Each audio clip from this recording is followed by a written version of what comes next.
오늘은 오순절 후 5번째 주일입니다. 이 시간 하나님께 경건한 마음으로 예배를 드리겠습니다.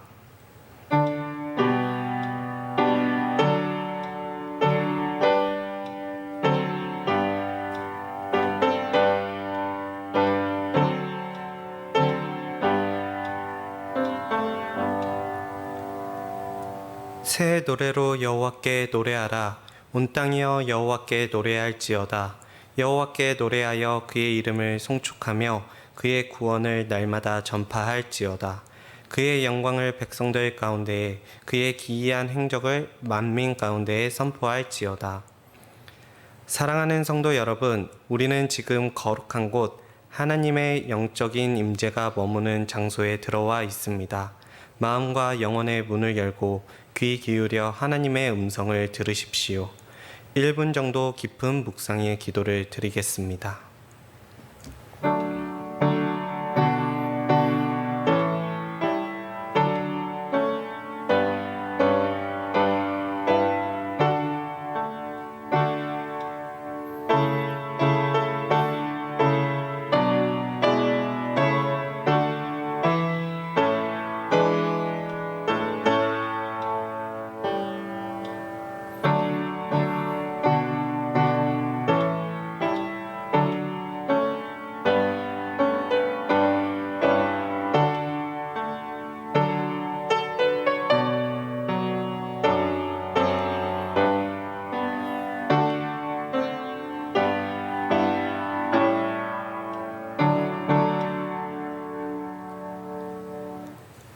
은혜와 진리가 충만하신 하나님, 십자가의 은혜를 힘입어 죄사함을 받고 하나님의 자녀로 거듭난 저희가 그 은혜에 응답하며 예배를 드립니다.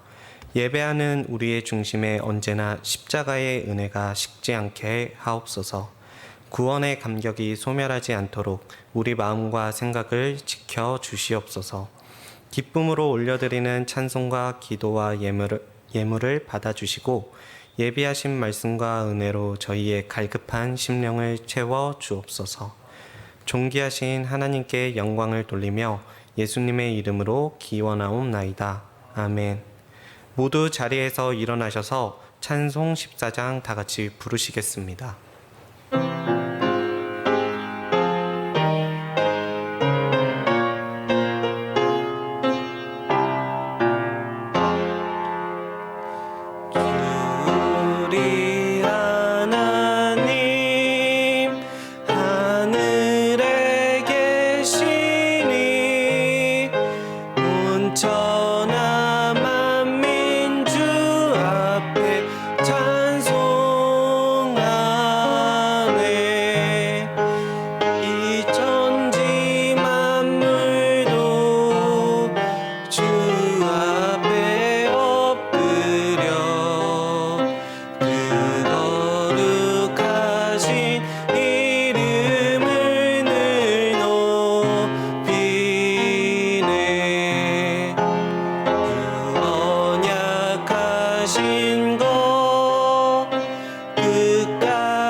되신 구주 예수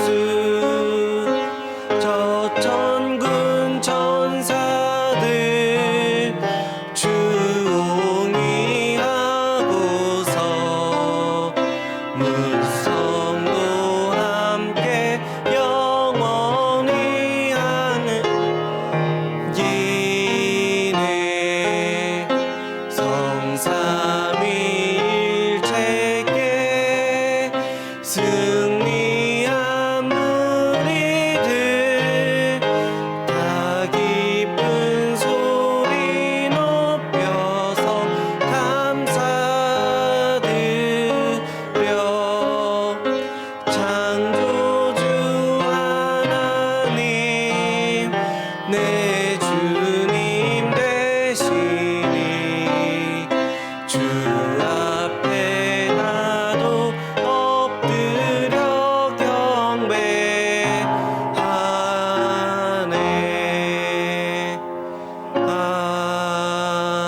아멘.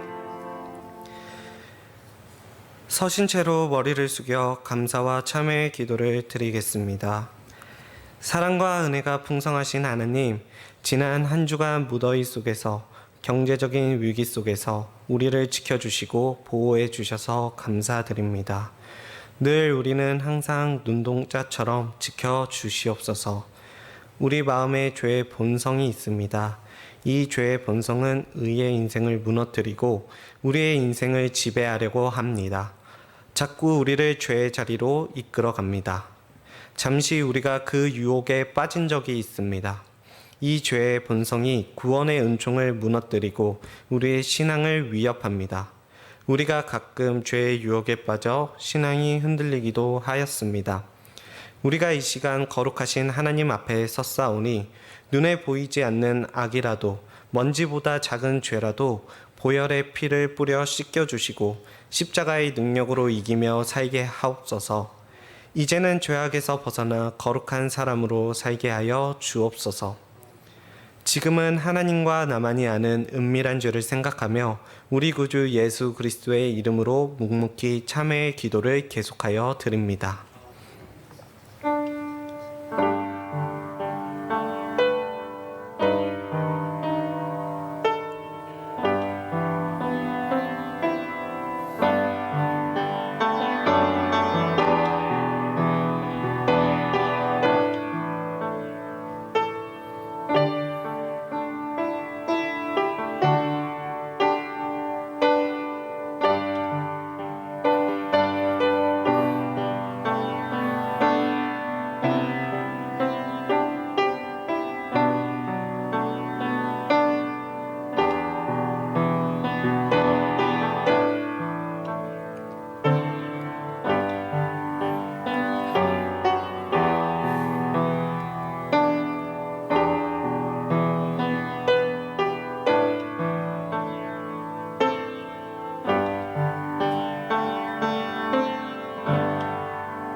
이제 그리스도 예수 안에 있는 자에게는 결코 정죄함이 없나니 이는 그리스도 예수 안에 있는 생명의 성령의 법이 죄와 사망의 법에서 너를 해방하였음이라.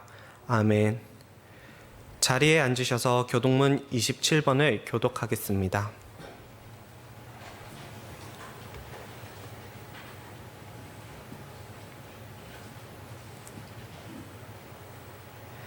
하나님이여 주의 인자를 따라 내게 은혜를 베푸시며 나의 죄악을 맑게 씻으시며 나의 죄를 깨끗이 제하소서.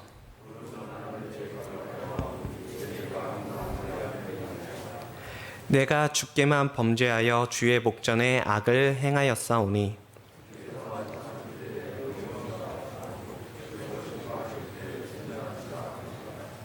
내가 죄악 중에서 출생하였음이여 우슬초로 나를 정결하게 하소서. 내가 정하리이다. 하나님이여 내 속에 정한 마음을 창조하시고 아멘. 다 같이 사도신경으로 우리의 신앙을 고백합니다. 나는 전능하신 아버지 하나님, 천지의 창조주를 믿습니다. 나는 그의 유일하신 아들, 우리 주 예수 그리스도를 믿습니다. 그는 성령으로 잉태되어 동정녀 마리아에게서 나시고 본디오 빌라도에게 고난을 받아 십자가에 못 박혀 죽으시고 장사된 지 사흘 만에 죽은 자 가운데서 다시 살아나셨으며 하늘에 오르시어 전능하신 아버지 하나님 우편에 앉아 계시다가 거기로부터 살아있는 자와 죽은 자를 심판하러 오십니다.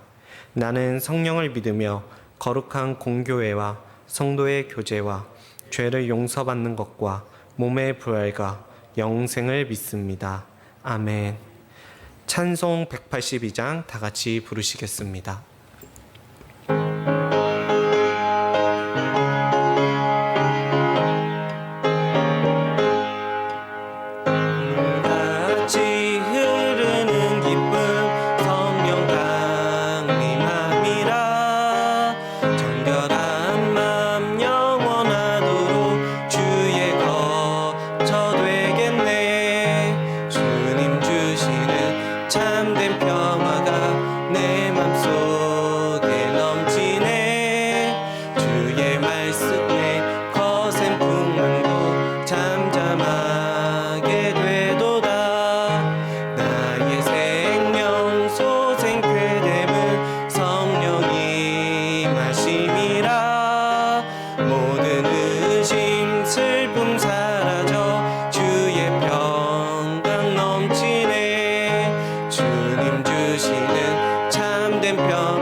사랑과 은혜의 아버지 하나님 감사합니다.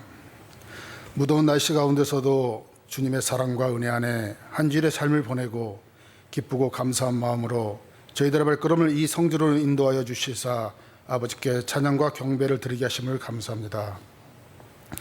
아버지 하나님, 지난 한 주일의 삶 모든 시간들이 아버지의 은혜이건만 이 죄인들은 그 은혜를 저버리고 나만의 욕심과 탐욕으로 이기적인 삶을 살아왔음을 고백합니다. 아버지 하나님, 회개합니다. 용서하여 주시옵소서. 이 시간 이 예배를 통해 죄사함 받고 말씀으로 깨끗함을 입어 다시금 주님과 동행하는 삶을 살아갈 수 있는 성도들 되게 하여 주시옵소서. 아버지 하나님, 이제는 주님의 은혜 가운데 코로나가 종식되어 가고 있습니다. 이제는 일상의 생활로 돌아가고 있지만 너무나 많은 것들이 변하고 있습니다. 많은 성도들이 신앙의 게으름으로 주님의 곁을 떠나가고 있고 밖으로는 흔들리는 국가 경제로 인해 많은 성도들이 지쳐가고 있습니다. 아버지 하나님 붙들어 주시옵소서. 주님의 따뜻한 손길로 지쳐있는 성도들의 마음을 어루만져 주시고 성도들의 가정과 직장에 한없는 축복을 내려주시사 성도들 새 힘을 얻고 주님의 곁에서 믿음을 지켜가며 세상을 이기며 영육간의 풍성함을 누릴 수 있는 성도들 되게 하여 주시옵소서. 아버지 하나님, 교회 학교를 위해 기도합니다. 코로나로 인해 중지되었던 여름 행사를 시작하고자 합니다. 주님, 많은 어린이들과 청소년들이 참석할 수 있는 은혜를 더하여 주시옵소서. 이 시간들을 통해서 참석하는 모든 이들이 신앙의 초석을 다져갈 수 있도록 지켜주시고 준비하는 모든 행사들이 안전사고 없이 즐겁고 감사한 시간들이 되게 하여 주시옵소서. 또한 준비하는 교역자들과 선생님들에게 믿음의 능력을 더하여 주시사 그 힘든 시간 가운데서도 그 시간들이 다음 세대를 잘 키워갈 수 있는 기쁜 사명임을 알고 감사함으로 주의 영광을 나타낼 수 있도록 지켜주시옵소서. 아버지 하나님, 이 시간 원로 목사님을 위해 기도드립니다. 평생 아버지를 사랑하고 아버지만을 바라보며 아버지를 기쁘시게 하는 목회를 위해 달려오신 원로 목사님, 사모님과 더불어 건강한 삶을 지켜주시고 남은 여생도 하나님이 지켜주시사 인도하여 주시고 아버지의 기쁨이 되며 아버지의 영광을 올려드릴 수 있는 삶을 살게 도와주시옵소서. 이 시간 우일재단에 세우신 담임 목사님을 위해 기도드립니다. 항상 성도들의 믿음의 성장을 위해 노심초사하며 새벽마다 눈물로 기도하시는 목사님, 성령 충만함 속에 행하시는 모든 목회 과정이 지혜로움과 명철함을 더하여 주시사 은혜롭게 실천될 수 있도록 축복하여 주시옵소서. 또한 목사님과 사모님의 건강도 주님의 손길로 어루만져 주시사 하루속히 건강하게 아버지 앞에 설 수 있는 은혜 내려 주시옵소서. 이 시간 대언하시는 말씀 속에 성령께서 함께해 주시사 그 전하시는 말씀 한자 한자가 성도들의 심령을 파고들어 모두가 자복하고 변화되는 귀한 시간 되게 인도하여 주시옵소서. 오늘 이 은혜의 시간에 피치 못할 사정으로 참석하지 못하는 성도들 같은 은혜로 축복하여 주시옵소서. 이 예배 아버지 홀로 영광 받아주시옵기를 간절히 바라오며 예수님 이름으로 기도드립니다. 아멘. 하늘에 계신 우리 아버지, 아버지의 이름을 거룩하게 하시며 아버지의 나라가 오게 하시며 아버지의 뜻이 하늘에서와 같이 땅에서도 이루어지게 하소서. 오늘 우리에게 일용할 양식을 주시고 우리가 우리에게 잘못한 사람을 용서하여 준 것 같이 우리의 죄를 용서하여 주시고 우리를 시험에 빠지지 않게 하시고 악에서 구하소서. 나라와 권능과 영광이 영원히 아버지의 것입니다. 아멘.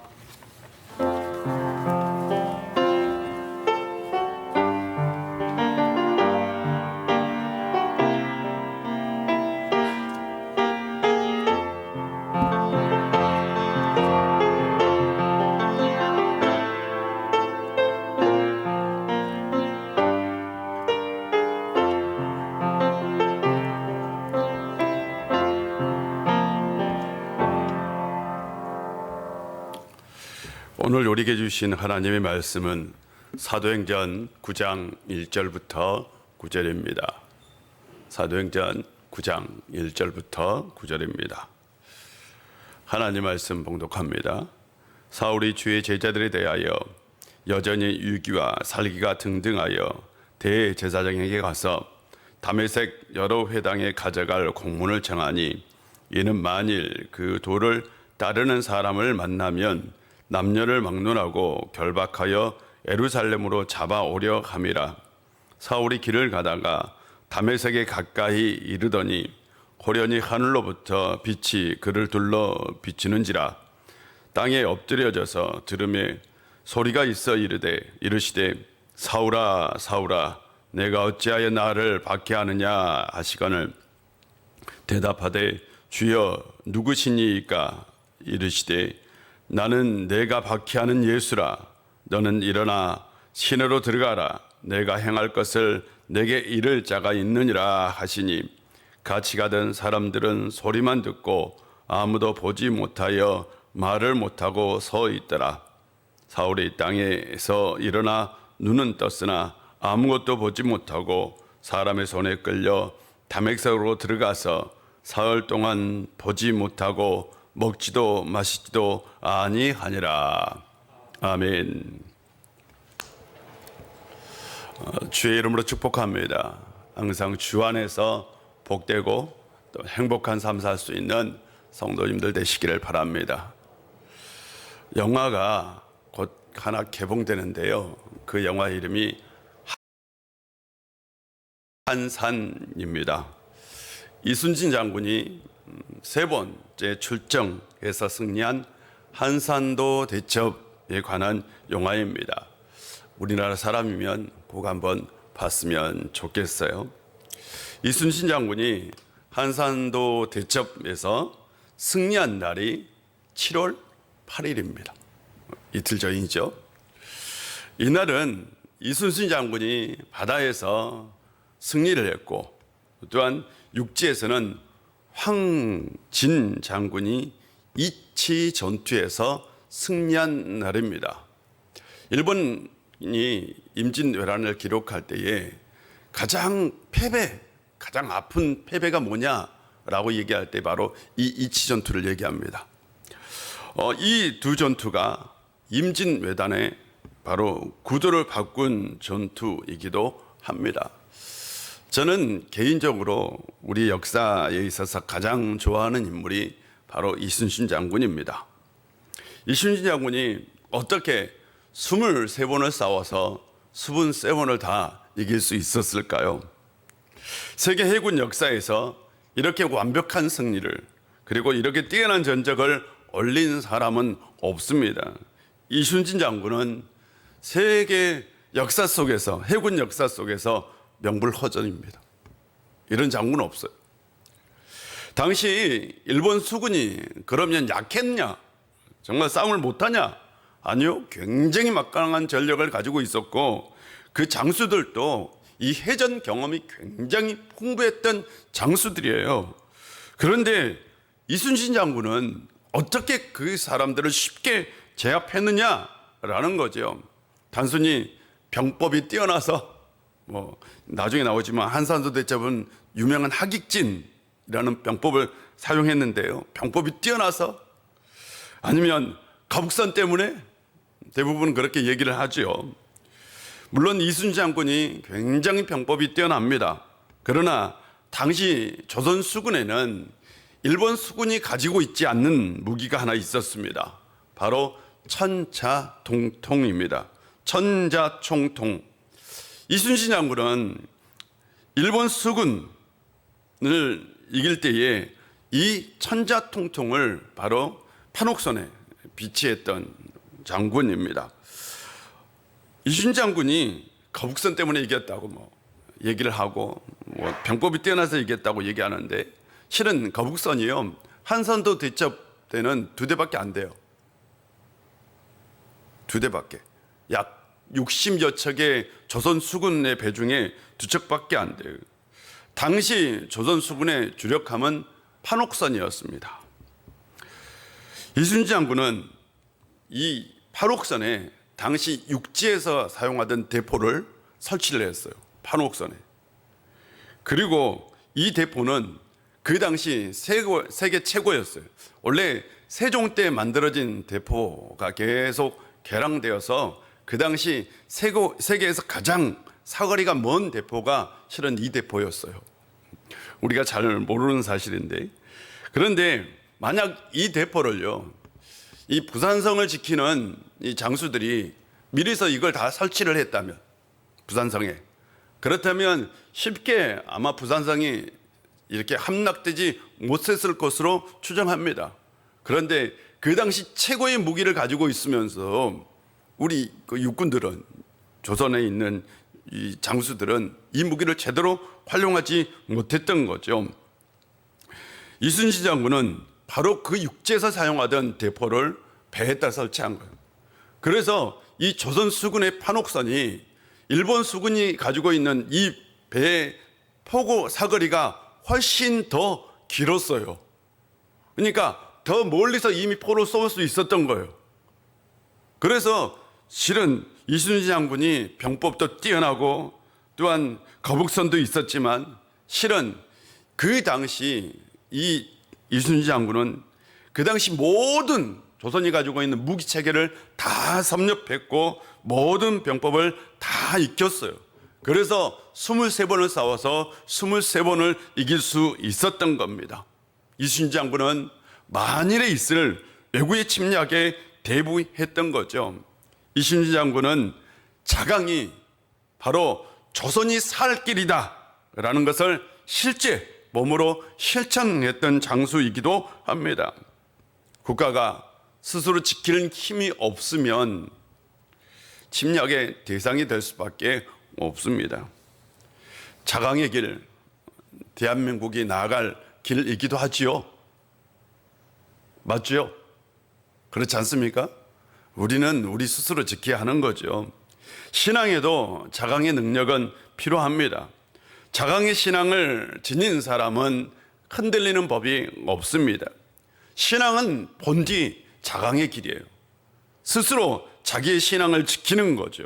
스스로 일어설 수 있는 강한 신앙, 여러분에게 있기를 주의 이름으로 축복합니다.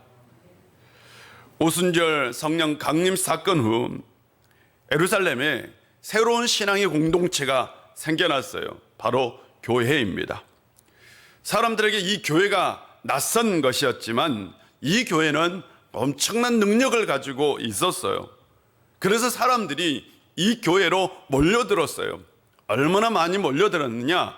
사도들이 감당하지 못할 정도로 몰려들었어요.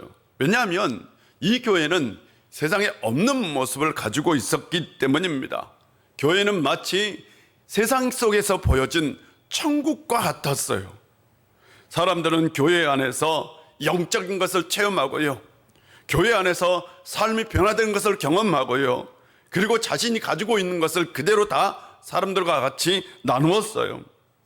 이 교회는 바로 예루살렘을 넘어서 온 유대 지역까지 생겨나기 시작했어요. 예루살렘과 온 유대 그리고 세상 속에 새로운 물결이 몰려오고 있었습니다. 그 어떤 힘으로도 막을 수 없는 거대한 물결이었던 거죠. 그러나요, 어떤 나라든 새로운 물결이 일어나면 기존의 세력은 절대로 가만히 있지 않습니다. 당시 예루살렘 공의회는 사도들을 체포했어요. 그리고 옥에 가두고 신문하고 위협했어요. 절대 예수의 이름을 전하지 말라라고 아예 협박까지 했어요. 일반 백성들도 이 결정에 동조해서 예수를 따르는 사람을 위협하고 핍박하고요, 협박했어요. 그 중에 교회가 세운 집사 중에 스테반이라는 집사가 있었어요.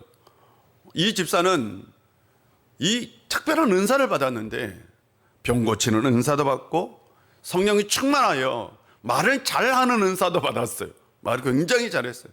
그래서 어떤 사람과 논쟁하든 그 논쟁에서 다 이긴 거예요. 그런데 외국에서 온 유대인 중에 이 스테반과 논쟁이 벌어졌어요. 그래서 스테반이 그 논쟁에서 또 이겼어요. 그러자 그 사람들이 사람들을 몇 사람 돈으로 매수를 해서 스테반이 하나님을 못 오겠다라고 거짓 증거를 하게 했어요. 거짓 증언을. 그리고 이 사람들이 거짓 증언을 통해서 스테반이 하나님을 못 오겠다고 그를 체포해서 바로 공회로 잡아갔어요. 그리고 공회에서 스테반을 공개 재판을 했어요. 그런데 이 재판의 자리에서 스테반이 유명한 연설을 했어요. 설교를 한 거죠. 그 설교는 바로 조상들부터 아브라함, 야곱, 요셉, 모세, 다윗, 솔로몬의 이르기까지 쫙 설명을 합니다.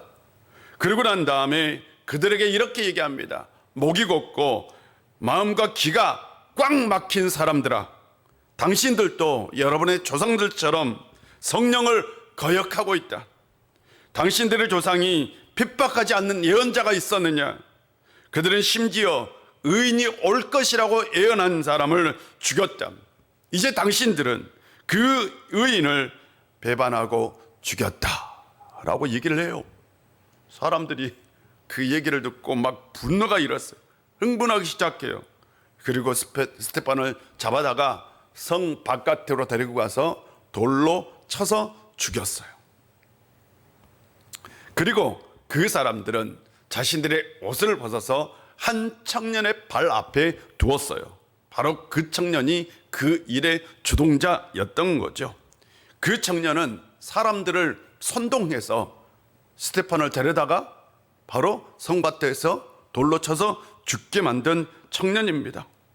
그런데 이때부터 예루살렘 교회에 박해가 시작돼요. 박해가 시작되어서 정말 너무 다 박해가 심해서 교인들이 견딜 수가 없었어요. 그래서 자기의 집을 버리고 유대와 사마리아와 사마디아로 이렇게 흩어져요. 이 청년의 꿈은 바로 이 땅에서 그리스도인들을 다 제거하는, 이 청년의 꿈은 이 세상 속에서 교회를 다 제거해버리는 게 꿈이었어요. 그래서 이 청년은 그리스도인들에게 악종이었어요. 아주 악종. 일제강점기 때 독립운동을 하던, 독립운동가를 고문하던 일제경찰들, 얼마나 악질이었어요. 그런데 이런 사람이 변화될 수 있을까요? 악질 고문 경찰이 변화되어서 개가천선했다, 저는 들어보지 못했어요. 여러분 들어보셨습니까? 이 청년, 그리스도를 핍박하던 청년이 새롭게 변화되어서 예수님의 제자가 될 수 있을까요? 그 상황에서는 누구라도 다 불가능하다. 그 청년이 주님의 제자가 되는 건 불가능하다라고 생각했죠. 우리도요, 불가능 앞에 늘 직면해 있죠. 우리는 늘 불가능 앞에서 안 돼 라고 얘기할 때가 참으로 많이 있습니다. 저는 새벽에 여러분이 작성한 기도를 가지고 기도를 하면서 때로는 그 옆에 이렇게 기도 제목을 적기도 해요. 제가 여러분의 사정을 다 아니까. 그런데 이 성도들의 가정에 공통점이 하나 다 있더라고요. 바로 가족 구성원들 중에 교회를 안 다니는 분들이 참으로 많다라는 거예요. 결혼할 때는 약속을 했어요. 그리고 교회를 다니다가 지금은 교회를 다니지 않는 남편도 있고, 또한 어렸을 때는 교회를 참 잘 다녔는데 지금은 교회를 다니지 않는 자녀들도 있습니다. 그래서 저는 그 옆에다가 이렇게 적어요. 가족 신앙 회복이라고 적고, 그리고 기도합니다. 그런데 우리는 이런 생각을 해요. 불가능해. 쉽지 않아. 가족이 교회에 나오는 것, 남편이 교회에 나온 것, 자녀가 다시 회복하는 것, 불가능하다라고 생각합니다. 그렇다면 왜 그들은 교회를 떠났을까요? 왜 그들은 주님을 버렸을까요? 저는 그 질문에 대해서 묵상을 하면서 반대로 이런 질문을 했어요. 나는 왜 교회를 다니기 시작했는가? 그리고 나는 왜 지금도 계속해서 교회를 다니고 있는가? 목사인 걸 떠나서요. 왜 나는 지금까지 계속해서 교회를 다녔는가? 라는 질문을 했어요. 그러면서 신앙에도 단계가 있구나라는 것을 발견하게 됐어요. 1단계는 의존적 신앙이더라고요. 1단계. 처음에는 뭔가 의존하고 싶은 거예요. 맞잖아요. 내가 힘들고 어려울 때에, 내가 괴로움이 있을 때, 아플 때에 의지할 분을 찾아요. 그래서 하나님을 믿고 예수님을 믿는 거였어요. 그래서 교회를 다녔어요. 그런데 2단계에는 영적인 관심이더라고요. 죄가 있고 죽음이 있고 영생이 있다는데, 이 세상에 악이 있고 이 세상에 죄가 있고 죽음이 있다면 죽음 이후에 나는 어떻게 되는가? 이런 영적인 해답을 얻기 위해서 교회를 다니고 있더라고요. 근데 3단계는 자강의 신앙 때문이더라고요. 예수님이 누구인지 관심을 갖기 시작하고 하나님 나라가 무엇인지 관심을 갖기 시작하면서, 그리고 나서 예수님을 만나고 하나님 나라가 무엇인지 알게 된 거죠. 그래서 예수님을 통해서 하나님 나라를 경험하고 하나님 나라를 보고 단 영적 세계를 보게 된 겁니다. 그 단계에 이뤘을 때에 비로소 세상에 그 어떤 일이 일어난다 할지라도, 하물며 세상이 무너진다 할지라도 주님을 떠나지 않게 된다라는 사실을 발견한 거죠. 그래서 신앙은 궁극적으로 어디까지 이르러야 되느냐? 재산 3단계까지는 가야 된다. 최소한 3단계까지는. 만약 목사가 되어도 3단계까지 이르지 아니하면 신앙이 흔들릴 수 있어요. 그러나 평신도여도 3단계까지 이르면 세상에 어떤 일이 일어나도 신앙이 흔들리지 않습니다. 여러분의 신앙은 지금 어디에 와 있습니까? 사람이 처음부터 3단계에 이를 수는 없습니다. 대부분은 다 1단계에서 시작해요. 의존적 신앙이에요. 뭔가 필요에 의해서, 뭔가 위로를 받고, 내가 힘들고 어려울 때에 정말 하나님의 도움을 받고 싶어서 교회를 다녀요. 그런데 사람들이요, 신앙생활을 하면서 평생을 1단계에 머무는 사람이 있고 2단계까지 머무는 사람이 있고 3단계까지 도달하는 분이 있어요. 그런데 1단계에 머물러 있는 게 문제죠. 1단계에 머물러 있으면 세상 바람에 흔들리기 쉽고, 또한 교회를 떠날 가능성도 늘 있다. 1단계에 있다고 해서 꼭 교회를 떠나는 건 아니고 신앙이 흔들리는 건 아닙니다. 단 가능성이 3단계보다는 훨씬 더 높다라는 거죠. 자녀들이 어렸을 때는 교회를 잘 다녔어요. 남편이 결혼하고 나서는 교회를 잘 다녔어요. 근데 어느 순간 교회를 다니지 않아요. 왜? 잘 보세요. 신앙이 1단계에 머물렀을 가능성이 굉장히 높습니다. 1단계 신앙은 항상 위험성을 가지고 있는 신앙입니다. 다시 그 청년 얘기로 가죠. 교회를 박해하고 그리스도인들을 박해했던 그 청년, 예루살렘에서만 만족할 수 없었어요. 그래서 대제사장을 찾아갑니다. 대제사장을 찾아가서 다메섹으로 가는 이 공문을 자신이 전달하겠다고. 그 당시 이 예루살렘 교회는, 예루살렘에 있는 이 공회는 바로 모든 유대교의 중심이었어요. 모든 세계에 있는 모든 회당의 중심이었어요. 그래서 예루살렘의 공회에서 결정한 모든 결정, 종교적 결정들은 바로 공문을 통해서 모든 지역에 다 보내졌어요. 바로 그 공문을 자기가 가지고 가겠다고. 이유는 간단하죠. 다메섹에 있는 그리스도인들까지 자기가 박해하기 위해서예요. 그가 얼마나 열심히 했는지 알 수 있어요. 그런데 외국에 있는 사람을 잡아다가 처형할 수 있어요? 이건 국제법 위반이잖아요. 그렇지 않습니까? 그런데 그가 얼마나 열심히 했는지 알 수 있는 거죠. 그는 제사장의 허락을 받았어요. 그리고 그 공문을 가지고 다메섹을 향합니다. 다메섹에 있는 모든 그리스도인들을 내가 모조리 다 쓸어버리겠다, 이런 들뜬 마음을 가지고 다메섹을 향해 달렸던 거예요. 그런데 다메섹에 바로 가까이 이르렀을 때에 이상한 일이 일어납니다. 하늘로부터 강한 빛이 그를 비췄어요. 태양빛보다 더 강한 빛이 그를 비춘 거죠. 다 땅에 엎드렸어요. 그 빛 가운데서 소리가 들립니다. 사울아, 사울아, 내가 어찌하여 나를 박해 하느냐. 충격적이잖아요. 이 청년의 이름이 바로 사울입니다. 초대 왕의 이름이기도 하죠. 사울아, 사울아, 내가 어찌하여 나를 박해 하느냐. 그는 그 순간 정신을 차릴 수가 없었어요. 그래서 그냥 대답했죠. 누구입니까? 빛 가운데서 소리가 들립니다. 나는 내가 박해하는 예수다. 예수요. 그가 경멸하는 이름이잖아요. 맞죠? 예수. 그가 가장 싫어하는 이름이잖아요. 예수. 이 세상에서 그가 지고 싶은 이름이에요. 예수. 이 세상 속에서 없어져야 할 이름이라고 생각했던 이름이에요. 그런데 그 예수가 빛 가운데서 나타나서 나는 예수다. 나는 내가 박해하는 예수다. 어찌하여 나를 박해하느냐?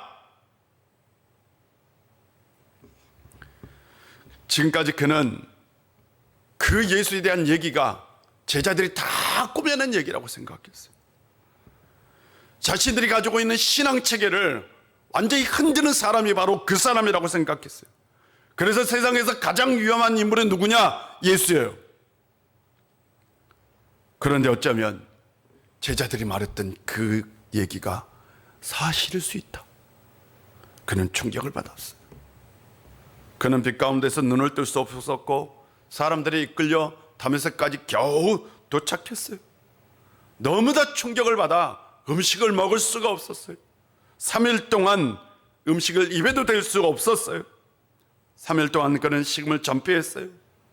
예수가 메시아라고? 그렇잖아요.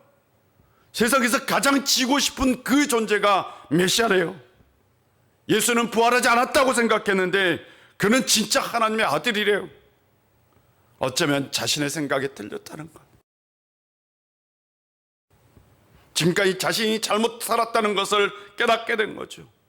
그는 빛 가운데서 주님을 만났어요.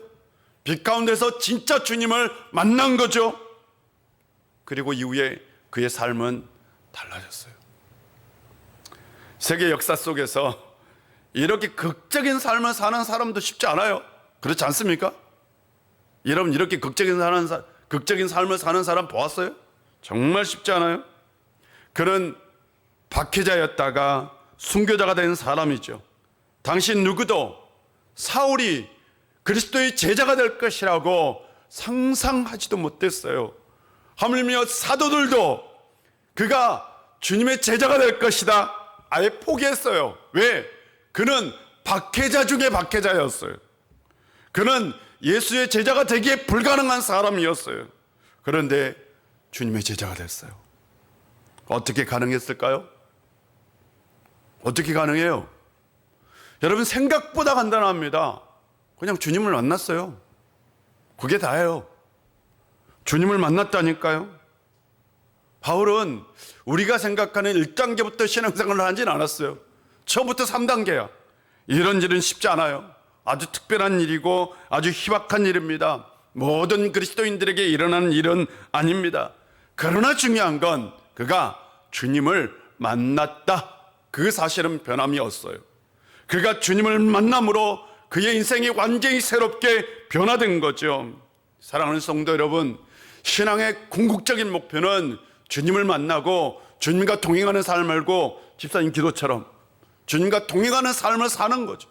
주님과 함께하는 삶을 사는 것, 그것이 최고의 신앙입니다. 이것이 곧 자강의 신앙인 거죠. 어릴 적 학생회 회장까지 하면서 열심히 교회를 다녔던 아들이 왜 떠났을까요? 청년 때 방언까지 하면서 교회를 다녔던 딸이 왜 교회를 떠났을까요? 부모 입장에서 그게 이해가 안 돼. 신앙생활 잘 하던 아이들이 교회를 떠나요.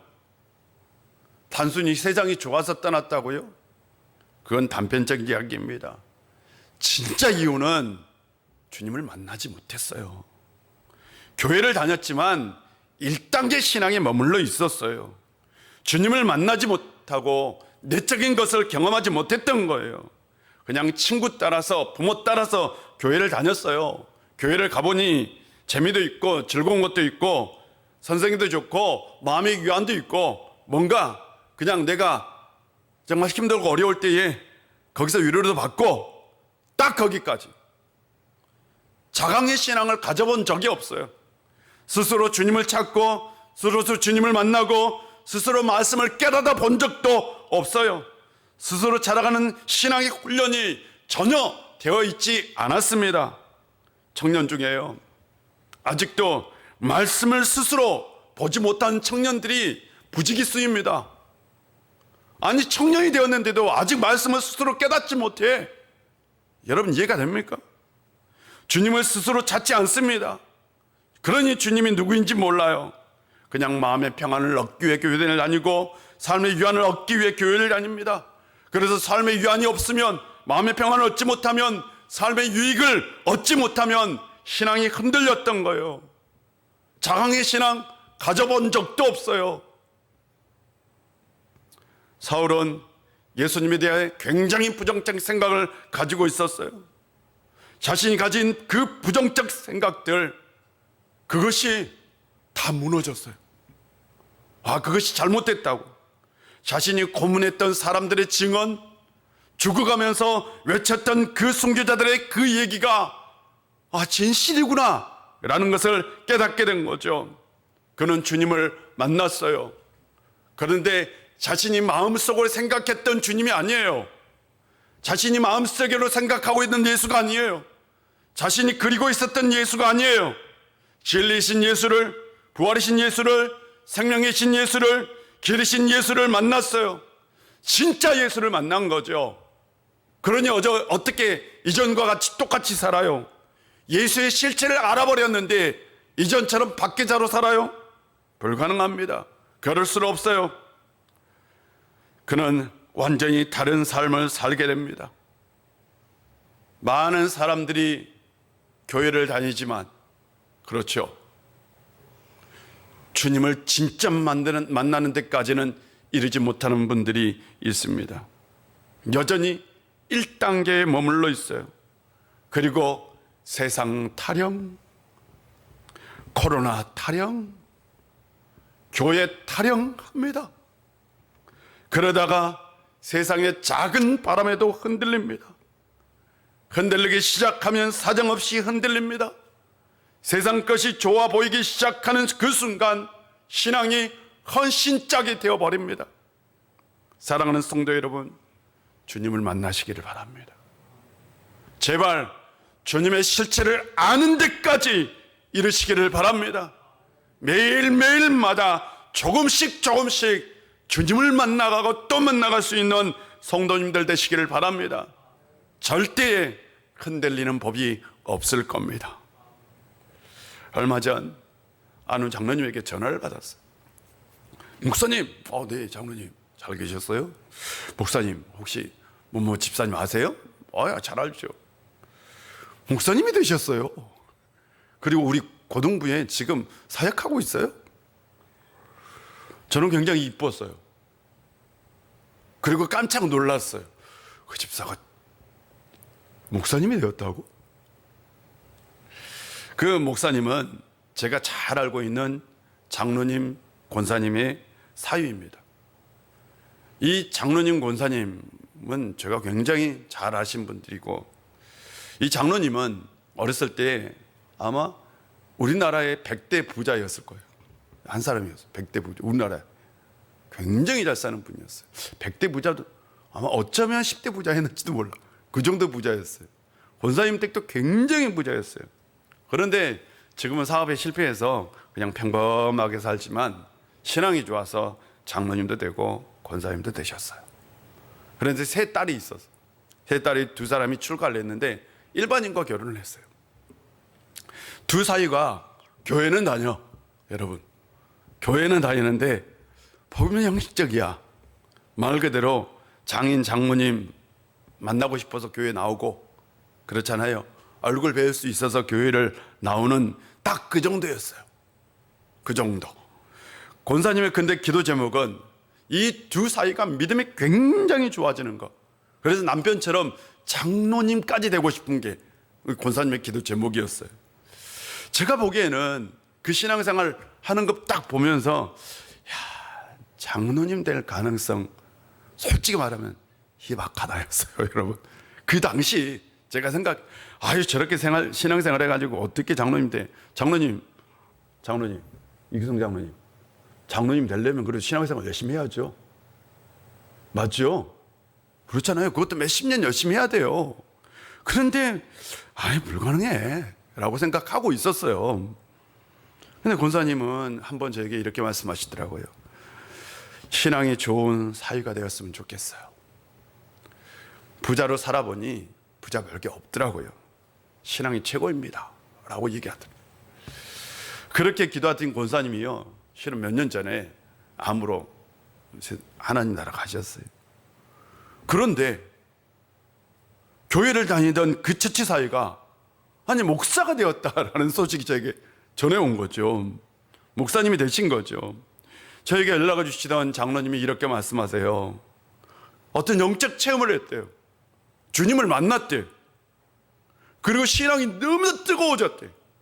신앙이 뜨거워져서 여러분 만나는 사람마다 전도를 했대. 이분이 너무나 신앙이 뜨거워져서 만나는 사람마다 갑자기 바뀐 거야. 그래서 전도를 해서 전도를 굉장히 많이 했어요. 그걸로 안 되는 거야, 이분이. 그래서 자신을 하나님께 드리겠다고 소원을 한 거예요. 그리고 신학을 하고 목사님이 됐어요. 와, 제가요 생각하기를, 그 당시 제가 그렇게 생각했다니까요. 장로님 되는 것도 불가능해. 근데 목사님이 되어버렸어요. 여러분, 이게 어떻게 가능해요? 딱 하나입니다. 주님을 만났어요. 여러분, 주님을 만났다니까요. 주님을 만났는데 인생이 달라져 버린 거예요. 주님을 만나야 신앙이 제대로 섭니다. 주님을 만나야 내 신앙이 강해집니다. 스스로 설 수 있는 신앙이 돼요. 자강의 신앙을 가지고 있어야 이 세상 풍파에 흔들리지 않습니다. 사랑하는 성도 여러분, 주님을 만나십시오. 그리고 자강의 신앙을 가지시기를 주의 이름으로 축복합니다. 기도하겠습니다. 아버지 하나님, 오늘도 우리 가운데 함께해 주시고 은혜 주셔서 감사합니다.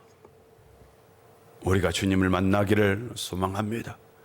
매일 삶 가운데 주님과 동행하는 삶을 살기를 원합니다. 그리하여 이 세상 어떤 풍파에도 흔들리지 않는 자강의 신앙을 갖게 하여 주옵소서. 예수님의 이름으로 기도합니다. 아멘. 주보 하나 갖다 주세요. 우리 다 같이 일어나서 찬송합니다.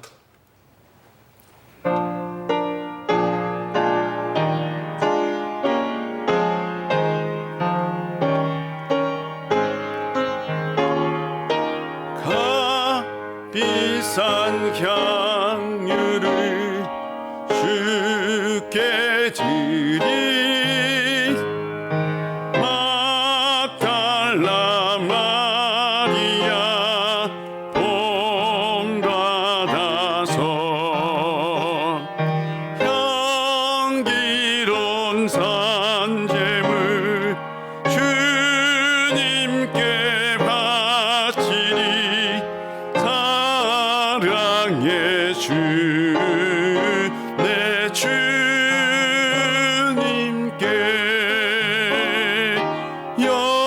연약한 자에게 힘을 주고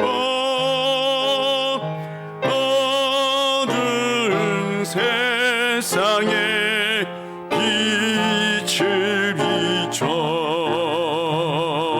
성실과 인내로 내 영제 이끄니. 사랑의 주 내 주님께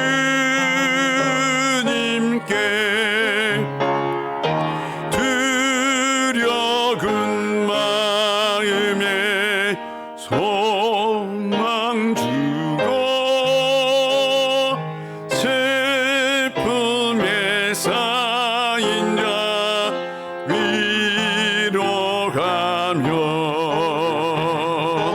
길 잃은 자들을 친절히 이끄니.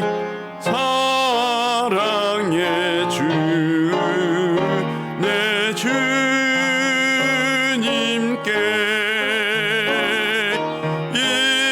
인생의 왕론이 깃들어서 이 땅의 수고가 끝날 때에 주님을 섬기다 영원히 가리라. 사랑의 주 내 주님께 아멘.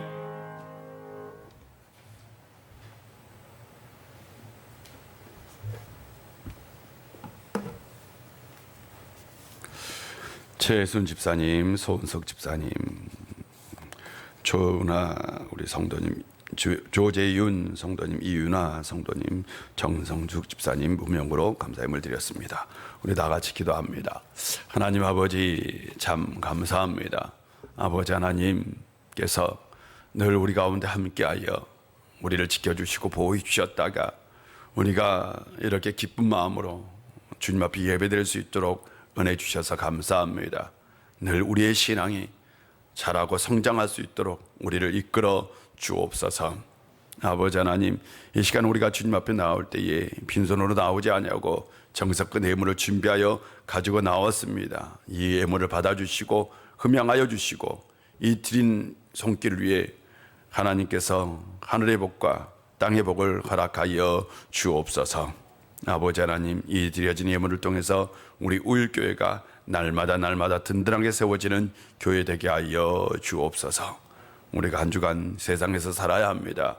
우리를 지켜주시고 보호해 주시고 함께하여 주옵소서.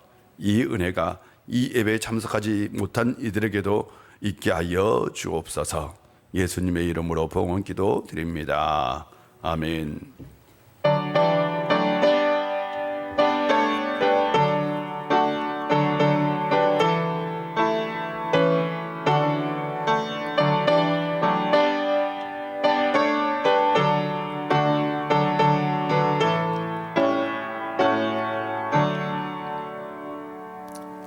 자리에 앉아주시고요.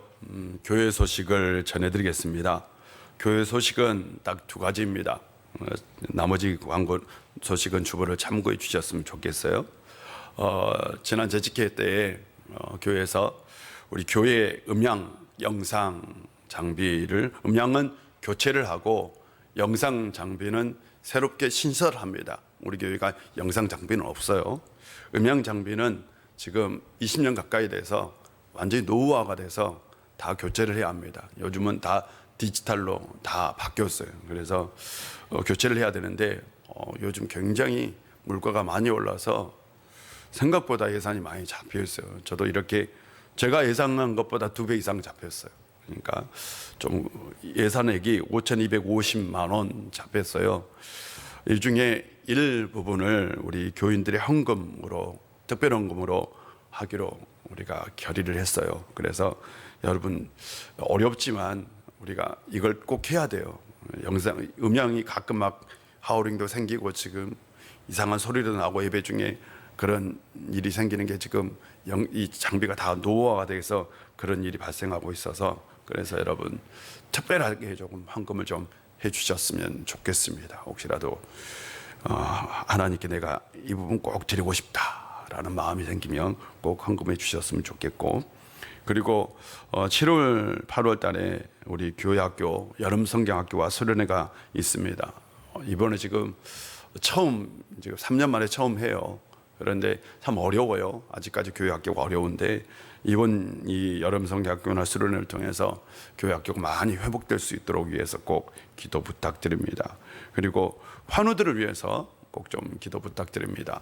우리 주보에는 나오지 않았지만 집사님 아들분 중에 한 분이 혈액암으로 지금 수술을 받고 또 이렇게 하고 있는데 굉장히 지금 어려운 상황 가운데 조금 아주 많이 아파요. 아파서 특별하게 혈액암 때문에 고생하는 아들이 한 분이 있는데 내가 누구라고 말씀을 드릴 수는 없어요. 그 아들님을 위해서 꼭 좀 기도를 좀 부탁드립니다. 예, 그래서 좀 기도 있는 자리에서 좀 꼭 기도해 주셨으면 좋겠고요. 나머지 광고는 좀 주부로 참고해 주시기를 부탁드리고, 그리고 주현치 집사님도 지금 병원에 입원해 있어요. 계속해서 입원해 계시는데 간 수치가 떨어져야 되는데 안 떨어져요. 문제인데 그래서 주현치 집사님 위해서도 꼭 좀 기도 부탁드립니다. 나머지 광고는 주부로 참고해 주시고 우리 다 같이 일어나셔서 우리는 오직에서 오직 믿음으로 살아야 합니다. 아멘. 우리는 오직에서 오직 믿음으로 살아야 합니다. 아멘.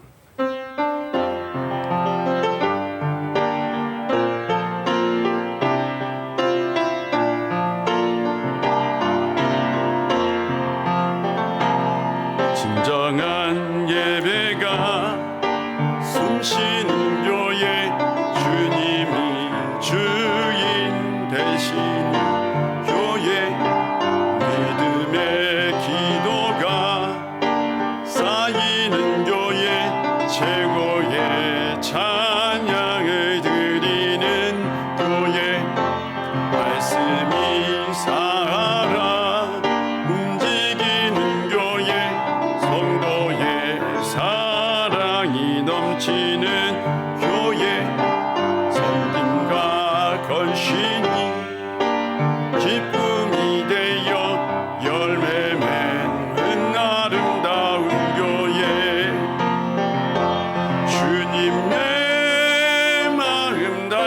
위해서 이웃을 사랑하는 교회, 주님의 영광을 위해서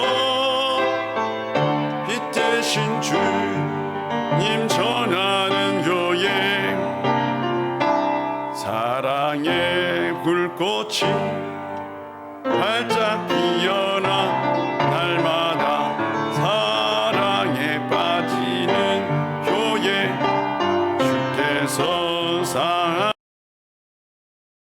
사랑하는 의일 교회가 이런 교회 되게 하소서. 우리 잠시 한 1분 정도 우리 45세 된 우리 지금 혈액암 걸린 그 아드님을 위해서 좀 기도하고, 주현치 집사님을 위해서 조금 기도하고, 한 1분 정도로 우리 다 같이 좀 간절한 마음으로 기도하고 제가 축도로 예배 마치겠습니다. 우리 다 같이 기도합니다. 아버지 하나님, 아버지 하나님께서 역사해 주시고 함께 해 주셔서 45세 된 혈액암에 걸려서 지금 폐렴 때문에 고생하고 있는 그 아들을 하나님께서 살려주시고 고쳐주시고 회복되게 놀라운 역사가 있게 하여 주시옵소서. 아버지 하나님, 특별히 우리 지원치 집사님도 하나님께서 함께 해주셔서 그 간 수치가 꼭 떨어지는 기적의 역사가 반드시 일어나게 하여 주시옵소서. 하나님께서 함께 해주시고 하나님께서 고쳐주시고 하나님께서 치유의 역사로 함께 해주시면 반드시 회복되고 기적의 역사가 일어날 줄 믿습니다. 이 시간 찾아가 주시어서 하나님이 역사하여 주시고 하나님께서 고쳐 주옵소서. 예수님의 이름으로 기도합니다. 아멘. 우리를 위해서 십자가에서 돌아가신 우리 구주 예수 그리스도의 놀라우신 은혜와 우리 아버지 하나님의 크신 사랑과 성령님의 함께하심의 역사가 날마다 주님을 만나고 주님과 동행하는 삶을 살면서 이 세상 어떤 풍파에도 흔들리지 않는 자강의 신앙을 갖기를 소망하는 우리 우일의 모든 권속들과 그들의 삶의 터전과 이 나라와 이 민족과 온 백성 위에, 그리고 우리 환우들 가운데 이제부터 영원히 함께 하시기를 간절히 축원하옵나이다. 아멘.